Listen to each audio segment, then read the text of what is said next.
Hello, homies, and welcome to day 6 of World Homeopathy Awareness Week, where we'll be releasing a new episode every day from 10 to 16 April to celebrate the birthday of the founder of homeopathy, Samuel Hahnemann, who was born on 10 April 1755. Today is the 4th of our series of 5 episodes where you'll hear from mothers who use homeopathy. Today, you'll hear from 2 very special mothers, Kathrin and Brooke. Here in Australia, homeopathy is sadly not very well known. Believe me, I'm trying to fix that. But when you hear from somebody like Kathrin, who grew up in Germany, where homeopathy was born and where it is still used very widely, even by medical doctors 200 years later, it's hard not to feel a little bit sad about how far behind we are down under. I really hope these daily podcasts during Homeopathy Awareness Week, where you'll get to hear from real mothers telling their real stories of how homeopathy has helped them, will inspire you to try this amazing natural medicine for yourself and tell your friends and family. I'm so grateful to the lovely Brooke as well for sharing her story with us today. We were introduced to each other a couple of years ago by a fellow Kiwi, also named Brooke, and it's been an incredible journey seeing Brooke's gorgeous little boy grow up and now having the pleasure of having met her beautiful little baby girl as well. This is absolutely the best part of my job, when I get to work with mothers during preconception, pregnancy and birth, and then you get to see this new little special person entering the world and watching them thrive. So Kathrin and Brooke, thank you so much for sharing your stories with us. I know it's going to inspire so many other people to give homeopathy a try.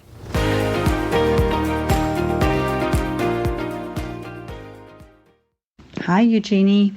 I thought I'm going to share some of my experiences too with homeopathy. So for me, I've grown up in Germany and probably been lucky because I guess over there it's used a lot. So anyway, as a child, I've had one middle ear infection after another, and of course always had antibiotics used for that until we moved house and found a new GP, and this GP also used homeopathy. So it turned out one lot of her remedies, and I have never had a middle ear infection since. I still remember as a child having to always wear beanies or cotton wool in my ears just to try and not get any more infections and stuff. And none of that seemed to help. As far as I remember back, that was my first time that I remember using homeopathy. I don't think there were any big wow moments in the teenager years and all that. I'm sure I've used them plenty because I know my mum has got a big cupboard full of them. The next one that was quite a big wowing, I guess, was when I came to Australia. I've always been really, really homesick as a child. In fact, I could never even go with my grandma and grandpa on a little weekend getaway. I still remember going into the car with them and I had to come back out because I just was screaming and crying and I wouldn't settle, so I had to stay home. While my brother, 3.5 years younger, just went with them. Unfortunately, it wasn't until quite some years later when my mum came across the remedy Ignatia, I started using that. So anytime I felt a bit homesick, I used that one, and it's worked amazingly. Like, I would go from a absolute sobbing mess, so distraught, so sad and feeling so hollow in the gut, to just, I don't know, after maybe 2 or 3 doses, back to being normal, happy, and enjoying being where I am. And it was funny actually, because when I announced that I would go to Australia, I think my whole family made bets on how fast I would come home, and they would all tease me and say, well, you do realize it's a long flight and all that kind of stuff. And I said, no, I'll be fine. I've been in Australia now for, 15 years, and I've never had homesickness. And anytime I do feel a bit sad or something, I do still use Ignatia for other things. But I never needed it for homesickness again. So that is amazing. Yeah, so then I've had lots of health problems along the way. But after having a few miscarriages and all that, the doctor said, let's remove those fibroids. And I had an open abdominal surgery for that. They removed quite a few fibroids. And after the surgery, I used homeopathy mainly, plus the odd paracetamol to help with the pain. But it was really, really amazing to be in control of what goes into my body and know that homeopathy can basically, replace all of that. And I healed very, very well. Basically, it was so easy, the recovery and all that that when I then finally fell pregnant with our gorgeous daughter, and I did need a C-section, I knew that beforehand already because of the open abdominal and removing so many fibroids. There were too many scars, that the surgeon said the safest way is a C-section. And this C-section was only, maybe a year and a half after I had those fibroids removed, so it was quite a new, or quite a recent, previous surgery, so I really didn't want to take any chances. I had my little kit full of remedies because of the open abdominal surgery already, plus I added a few more that would help with the C-section related things. Basically what had happened is that I went in, I had the C-section in the morning, and I was moved to my room with our daughter, and my husband was there. And the nurses came in and said, okay, you would be due for your pain meds now. Would you like some? And I said, no, I'm actually okay. And I've obviously had all my remedies with me, and I used them as I needed them. Some of them, of course, I used anyway, just like the Nux vomica to help with the anesthesia and all that kind of stuff. So I used what I had, and they kept coming in saying, look, the morphine will wear off soon and you'll be in a world of pain, and you really need to take some pain meds now. And I said, look, I've got all this, I'm okay for now. And I said, well, if any of the pain starts, like if I feel just the slightest anything, I will let you know, and I will be straight on the bell to ring you and give me the pain meds. Well, I don't know how often they came in because I was in this haze, I guess, of being a new mom. But to me, it felt like, I don't know, way too often. They just kept coming in. And every time there was a new nurse and a swap over time, the new nurse would come in with the older, or with the previous on-call nurse, basically. And they would then explain, this is the patient. This patient does not want any pain meds. She's got all her other natural remedies, and she's refusing to take pain meds. But they did mention also that I will let them know when I do need it and all that kind of stuff. Basically, I made it all that day. So the surgery was booked in 8 a.m. and all that day was fine. All that night was fine. The next day, still fine. I was still just on all my remedies, and they just could not believe it. By then I had made the rounds. Everyone in the hospital, I think, or at least on that level, knew about me. I'm the one that didn't want pain meds. I'm the one that came out of surgery after having a C-section and didn't want any painkillers. It was quite, I guess by then I actually thought it was quite funny. And so finally the catheter came out. I was able to walk around. So 2 days later I was finally able to go home, which already, like they said to me at the start, even before the C-section, that I would probably be in hospital for 4 or 5 days. And I thought, oh gosh, like hospital really gives me, I don't know, makes me stress, I suppose, probably because of the pushiness of those nurses. Luckily, I had the support of my husband, and everything went smoothly, actually. And I did end up asking for a painkiller, not because of the C-section, though, but because of the terrible latch issues I had with my daughter. So my breasts were just incredibly sore. I wish now that I knew what I knew then, now, to know that, obviously going back a couple of years now, but if I ever had another baby, I would be even more prepared for that then. And in fact, that painkiller did nothing to help with the nipple pain at that stage anyway. But I was absolutely distraught and desperate for something. So that was the C-section. And I literally, 2 days later, I put on my jeans. In fact, the jeans that I wore pre-pregnancy, I suppose, or nearly pre-pregnancy, I put them on and I walked out of there. And they couldn't believe it. It was absolutely mind-blowing, even to myself, to know that they have cut, 7 layers or something, and stitched you up again. And I was absolutely fine with just homeopathy. This is how powerful this stuff can be. I mean, I know there's many that say, oh, it doesn't contain anything or whatever. But in the end, how can this be possible if this was not working? I mean, who can walk out of a C-section and say, I didn't need any painkillers? So to me, this is absolutely proof that this works. And it's just magic. And knowing that I have no side effects from any of these remedies, it doesn't matter how often I take them, I think is the biggest win. Because obviously if you take paracetamol or any of those, you have to watch, you can't take it more often than, every 4 hours or whatever it is. Can't take many more than X tablets in a day and all that kind of stuff. With homeopathy, you don't have to worry about any of that. By now, because I've been using it basically all my life, I do a lot with just feel So even if, for example, my daughter, if she falls over or something, has a scrape, I give it to her, and quite often I would give her another lot already just as she has finished suckling the first lot.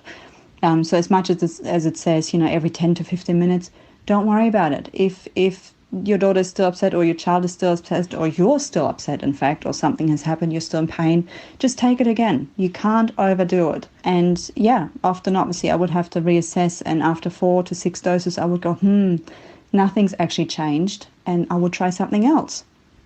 So there is no contraindication of you can't try this next one because you've just had the first one or something. Just give something else a go. And I think it's sort of one of those where you have to be confident to just give it a go. I don't think you can do anything wrong, even with the potencies, be it a 200 potency even. I was quite worried about that at the start, but now, no worries whatsoever. I just use whatever I have. If I don't have the lower potency, then I will just use the higher one and see how I go. So ever since we've been using this for teething, oh my gosh, we had such a drama time with teething. And unfortunately, what I guess the sleep-deprived mum did not realise is that I was on the wrong remedy with my daughter. We used a teething complex, which had some effect, but not enough. Chamomilla is the usual one, but it did not work for her.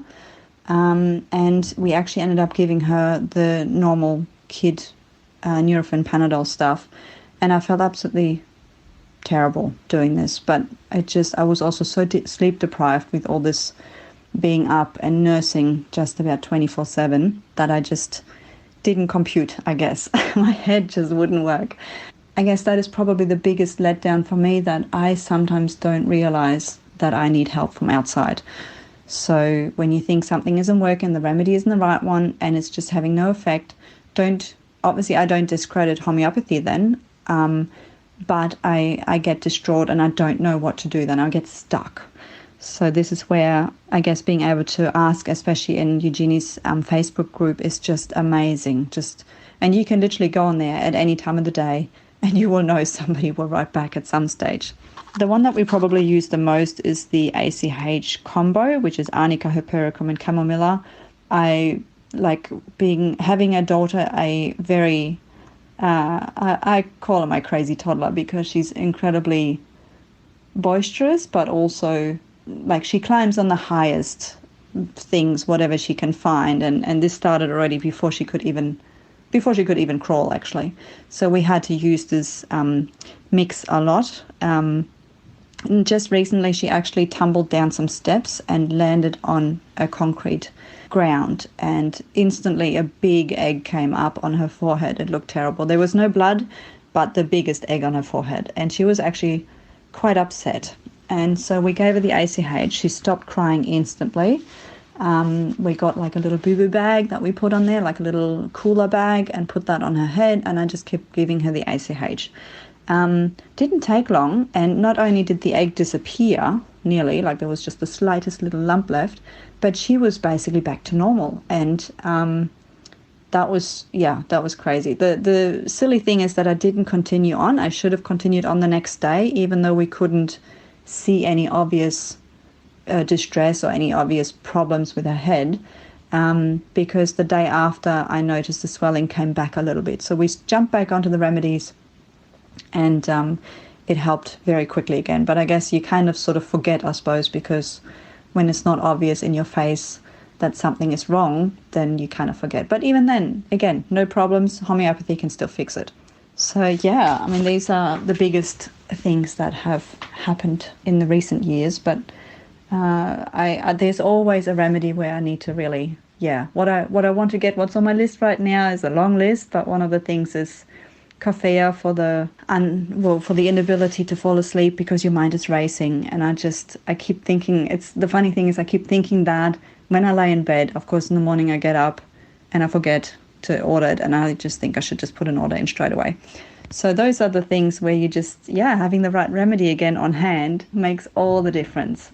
I share this with everyone. We haven't used any vaccinations with our daughter, and we've just used the homeoprophylaxis prescribed by Isaac Golden. So far, she's been a very healthy child. In fact, quite often we can go anywhere, even if there's snotty, coughing kids or something around us, she is fine. So her immune system, I think, is very good. Unlike my own, I guess all these antibiotics that I had to take from early on have really destroyed my gut. So that is still work in progress. But I have no doubt we'll get there eventually.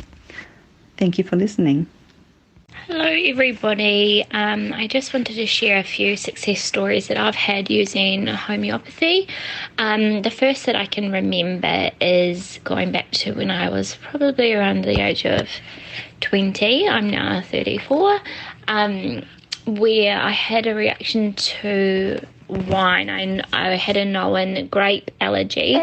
But my flatmate, who was a chef at the time, he cooked a roast lamb for us, and I didn't even think to ask what he had marinated it in, but he had used red wine, and I ate it and didn't think anything of it. We went off to the hot pool shortly after we had finished the dinner, and anyway, a friend of mine that I was with, one of my best friends, she started to panic and said, "Don't freak out, but your face is swollen, your lips are swollen, you have a red welting rash all over your body."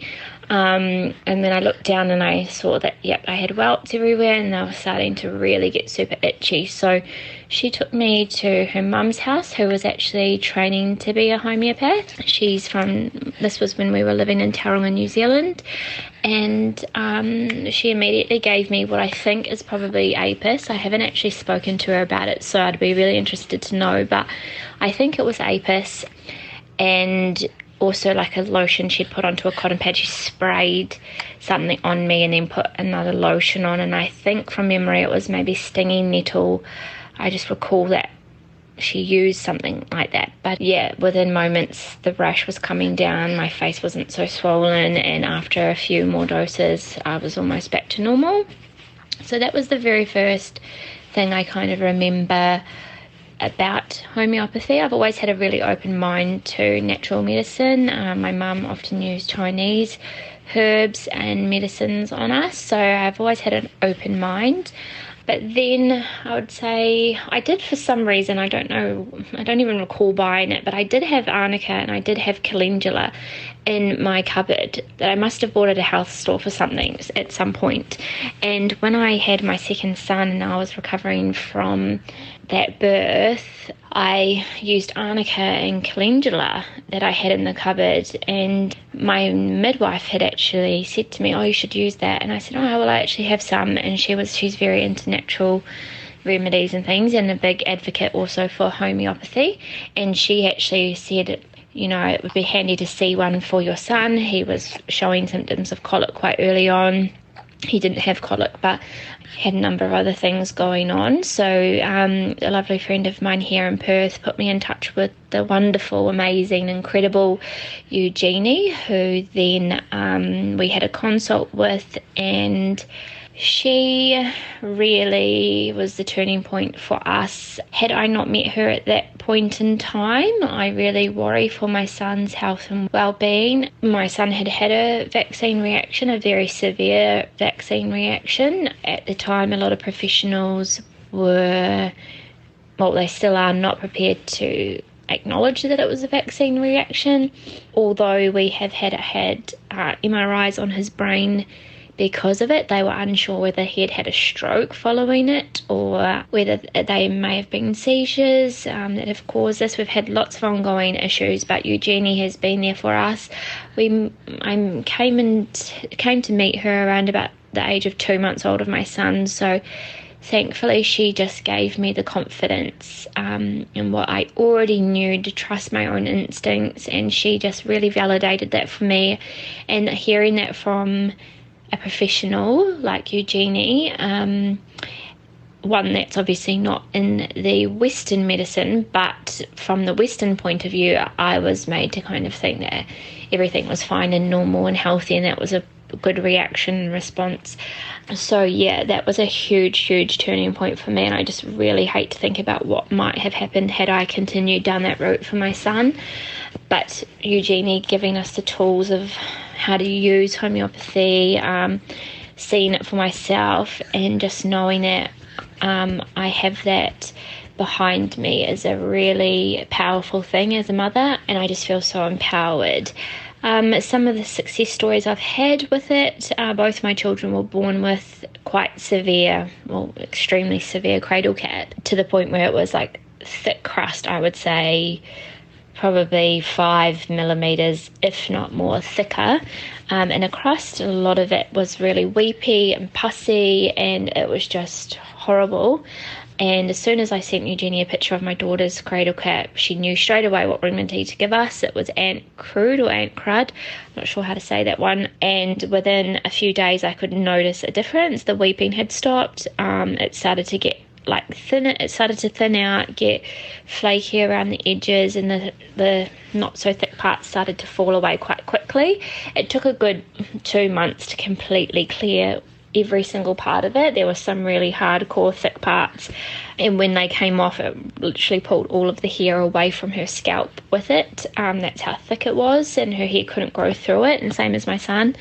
But that was just such a wonderful thing to see with your eyes, because, you know, if you ever needed a convincing of what homeopathy can do, I mean, you may have a sore throat, take aconite or belladonna or whatever the remedy is, a sore throat mix for it, and it's gone. Others can't see that, so it's hard to, not that I've had very many people that I've needed to convince, but it's just so reassuring to see what it can do with your own eyes, in front of your own eyes. Another one example of that, being able to see something with your own eyes, is when I had a prolapse after my second birth with my daughter.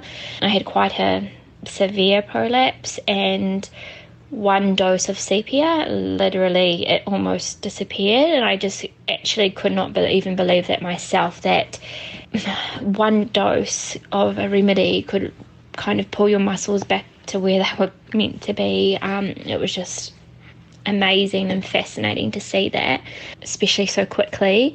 And after a week of that, it's pretty much gone.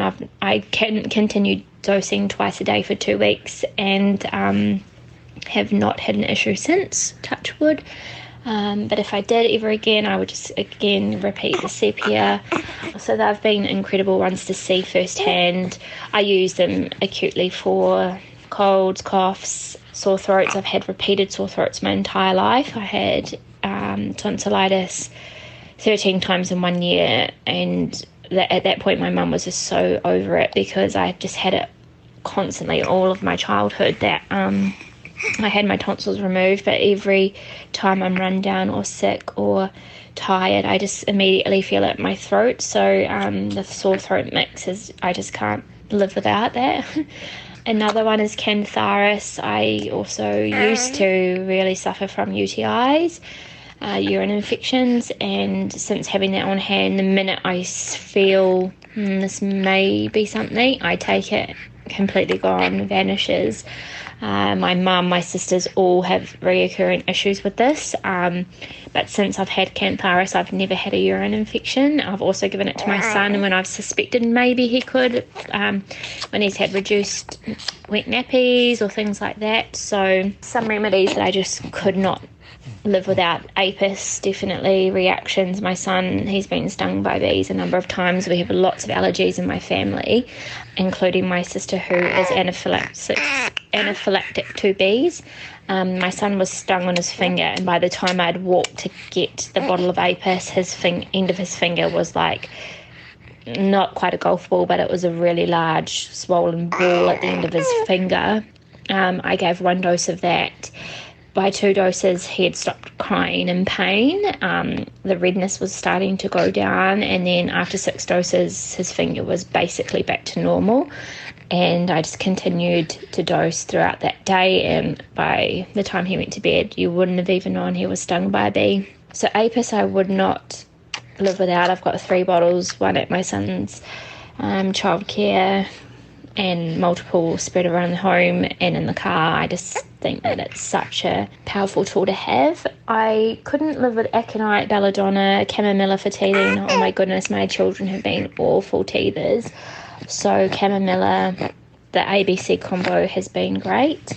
Another one is Nux vomica, just for sore tummies. It helped me somewhat in my morning sickness, for overindulgence, which, oh goodness, Have been dosing her as well with some Hepasulfur for her cough and some other remedies. Yeah, I would say they would be the main ones that I couldn't go without, but I just cannot rave enough about homeopathy to everyone, anyone that wants to listen. A mother from my mother's group who is very pro-Western medicine, which I completely get that there's a need for that. She was getting mastitis and her son has had a number of issues. I dropped some belladonna off and said, no pressure, just try it if you want to. This is how you dose it.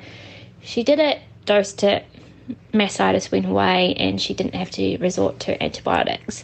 Neither of my children have ever had medicine. My son is 2.5 and has not even so much had Panadol because of the use of, I put that down to homeopathy. He does eat a well-balanced diet and I do use other things, but homeopathy has really saved us. He's not had antibiotics, even though he has been recommended this a number of times for different reasons. So yeah, I am so passionate about this, and I have everything. Eugenie, I just cannot thank her enough for sharing her wisdom, and her passion really comes across, and she is so compassionate and willing to help anybody, everybody, and it's just amazing. And I really thank you, Eugenie, for this journey that you've put me on. It's just the most wonderful gift as a mother to have something like this in your corner, having homeopathy remedies there. It's just, yeah, I just can't be more grateful. So yeah, a few little stories to share, and thank you so much for listening.